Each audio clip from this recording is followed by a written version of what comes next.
दरम्यान मावळमधील दुर्घटनेच्या संदर्भात काही राजकीय प्रतिक्रिया देखील आता समोर येत आहेत। आपण ऐकूयात। खासदार अण्णा जोशी यांच्या माध्यमातून या ब्रिजला मंजुरी मिळाली होती। स्वर्गीय माजी आमदार दिगंबर शेठ बेगडे यांच्या पाठपुराव्याने हा 30 वर्षापूर्वीचा किंवा त्याच्यापेक्षा काही कालखंड जास्त त्या काळातला ब्रिज आहे। हा लोखंडी ब्रिज असल्यामुळं याला मागील काही वर्षापासून आम्ही प्रयत्न करत होतो। मागच्या वर्षी एक नवीन ब्रिज मंजूर झाला होता। नुकतीच 10 जूनला त्याची वर्क ऑर्डर झालेली आहे। मागच्या वर्षी या ठिकाणी सार्वजनिक बांधकाम खात्याच्या माध्यमातून त्याचा GR निघालेला होता। नवीन पूल करावा म्हणून प्रयत्न होतो, परंतु आजची घटना ही अत्यंत दुर्दैवी स्वरूपाची आहे।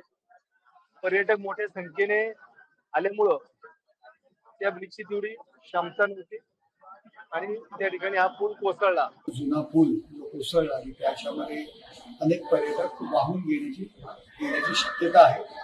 त्यांची पूर्णपणे ते शोध मोहीम जोरदारपणे सुरू आहे। राज्य सरकार कुठेही यामध्ये हयगय करत नाही आणि जे काही पर्यटक वाहून गेले असतील त्यांना शोधण्याचं काम सुरू आहे। 37 लोग यहाँ पे जो जख्मी हैं उनको हॉस्पिटल में शिफ्ट किया गया है और कुछ तो भी 3 लोगों की डेथ इसमें हो गई है और जो अब्सकॉन्डिंग है उनका शोध कार्य बहुत तेजी से यहाँ पे चल रहा है। NDRF SDRF की टीमें यहाँ पे आई है और यहाँ के जो स्वयंसेवी संस्था है वो और यहाँ के स्थानिक लोक प्रतिनिधि ये भी इस कार्य में सहभागी है और ऐसी तरह से और पूरा प्रशासन ये सब इसमें सहभागी होके अतिशय तेजी से ये काम चल रहा है। अतिशय दुर्दैवी अशी घटना आहे। आपण बघतात की हा पदचाऱ्यांसाठी चालणारा पूल होता, चालण्यासाठी पूल होता, जुना होता। 1992 पासून हा पूल झालेला होता, परंतु खूप मोठी गर्दी, कारण आज पाऊस पडतोय, सुट्टी आहे, पर्यटकांची मोठी गर्दी आहे आणि त्यामुळे खूप गर्दी या पुलावर झाली। म्हणजे एवढी कॅपॅसिटी नसताना सुद्धा लोक त्याच्यावर एवढे उभे राहिलेत आणि म्हणून हा पूल त्या ठिकाणी कोसळला आणि त्यातून दुर्दैवी घटना घडलेली आहे।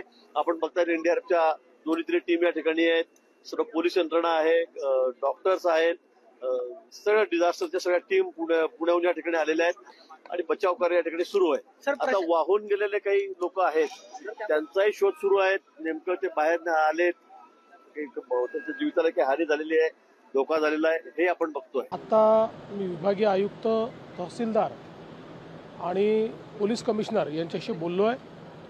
आत्ता प्राथमिक माहिती एवढीच आहे की हा पूल तुटलेला आहे, त्याच्यामध्ये काही लोक जखमी झाले, त्या जखमींना हॉस्पिटलमध्ये नेलेलं आहे आणि त्यासोबत काही लोक अडकलेले आहेत, त्यांच्याकरता NDRFची टीम त्या ठिकाणी पोहोचते आहे त्यांना रेस्क्यू करण्याकरता।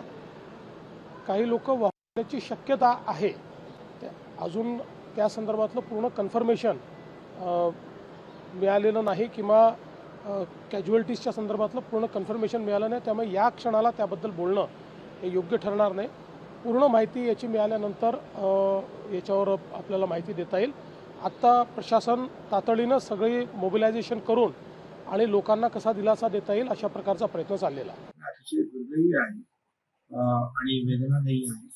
यामध्ये जिल्हाधिकारी यांच्याशी चर्चा केल्यानंतर ते म्हणाले 38 लोकांना सुरक्षित बाहेर काढले। NDRFची टीम, लोकल रेस्क्यू टीम त्या ठिकाणी काम करते, स्थानिक लोक देखील मदत करतायत आणि बचाव कार्य सुरू आहे। 2 लोकांचा मृत्यू झाल्याची माहिती त्यांनी दिली आहे, 6 लोक जखमी आहेत ही माहिती दिली आहे आणि अनेक लोकांना आता वाचवण्याचा प्रयत्न सुरू आहे।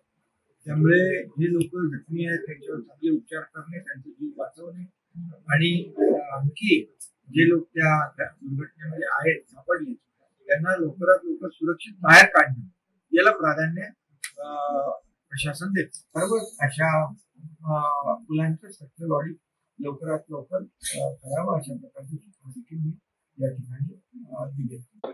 तिथं गेलेले आहेत, वेगवेगळ्या माहिती मिळते।